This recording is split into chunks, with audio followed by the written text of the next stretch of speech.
Hi, I'm David Bodemer, the editorial director with National Real Estate Investor, here at the second annual National Net Lease Investment Conference in Chicago. I'm here with Randy Blankstein from the Boulder Group.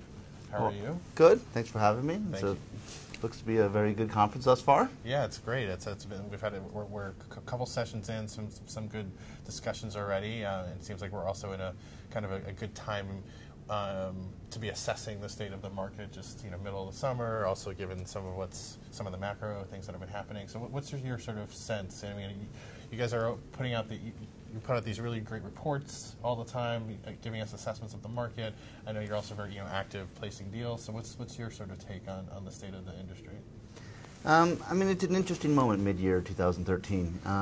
You have a lot of different trends kind of corresponding, and Right. you have a gap up in interest rates in the last month, which certainly has caused some pause for a while, but now seems to be behind us with a new level of acceptance.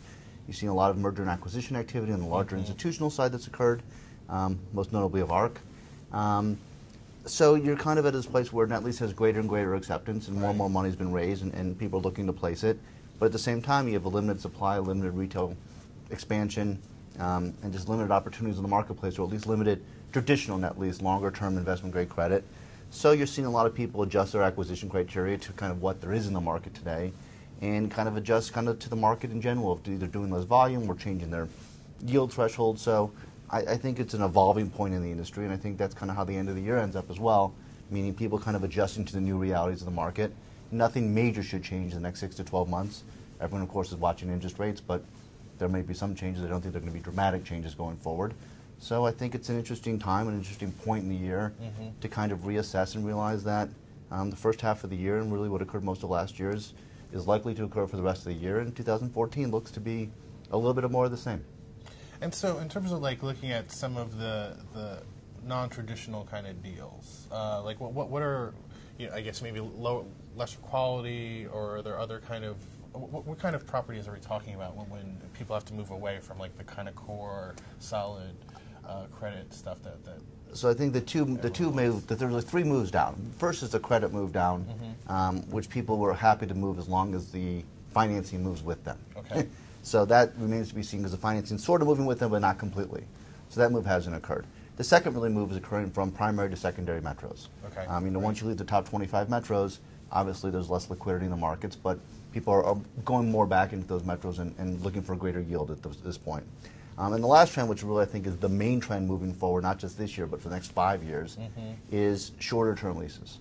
You have a lot of original 10, 15, and 20-year leases that were signed in anywhere from 2000 to 2007 and 8, that have term burn now or loan expiring, et cetera, and people are figuring out how to take on the underwriting risk, the real estate risk of these shorter-term leases, and that really is where the majority of the market is moving today, because that's where the majority of available properties is today. So I don't see that changing anytime soon, because people need to figure out ways to do shorter-term leases, whether it be in a portfolio, understand the real estate risk, or mitigate it however they may handle.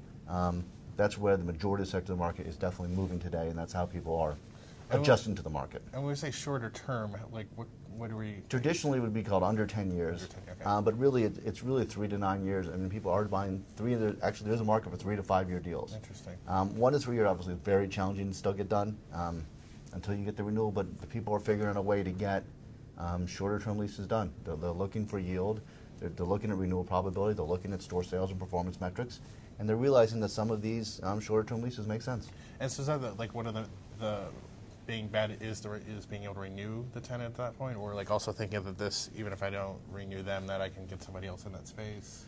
The goal still in net lease is to continue renewal and continue the existing tenant. Most people don't get into net lease for releasing, et cetera. I mean, it could be part of it down the road, but that's not why people are looking at it. They're looking for a stable tenant and a long-term income stream, and they realize that short-term, at least the better performing short-term, is that opportunity. So if you want a specific example, if you look at a Walgreens drugstore, you can look at their sales and their performance metrics and realize which one's on a hard corner, has a drive-through, has sufficient parking, et cetera, and kind of make a determination of renewal probability. And more people are getting comfortable with that analysis and are figuring which ones are solid longer-term candidates that they'd own, and then also running backstop scenarios of a non-renewal scenario as well. And what, in terms of the negotiations for renewals, how is that playing out?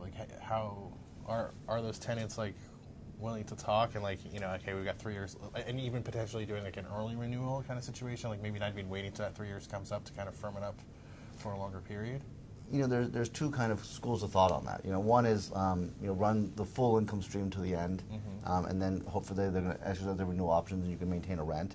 And there's another group that's more comfortable going back to tenor and really trying to work a rent reduction for a longer term lease done. And it's certainly something that corporations, if they plan on staying at the facility, you know, longer term with lease with a rent reduction is something that they're willing to consider today. Right. So it's definitely on the table. So it seems like, yeah, there's a lot of variables to weigh. You're constantly, like, even within each of these choices, there's a further set of choices, it seems like. And how do you figure out, like, you know, where you're going to place your money, what bet you're going to make? Like I said, the easy or the traditional net lease of 25-year credit tenant, put financing on self-amortizing for the long term, you know, there are lesser and lesser share of the marketplace, so people are trying to figure out how to adjust to the new realities, and I think that's what you're hearing today in general is how people's new investment strategy, you know, with the fundraising amount and the interest in the net lease sector, how people are going to position themselves to continue to grow their portfolio and to continue, you know, acquisitions. Okay. So it's a exciting and interesting time in the net lease world, at least from my perspective. Yeah, it sounds like it. Well, thank you so much for sharing your insights with us. Thanks for having me, and it's been a great event. For those of you who did not attend, I would encourage you to attend next year. And to get a continued flavor for the event, thank you for watching this video and watch all of our videos from the Net Lease Investment Conference. Thanks again.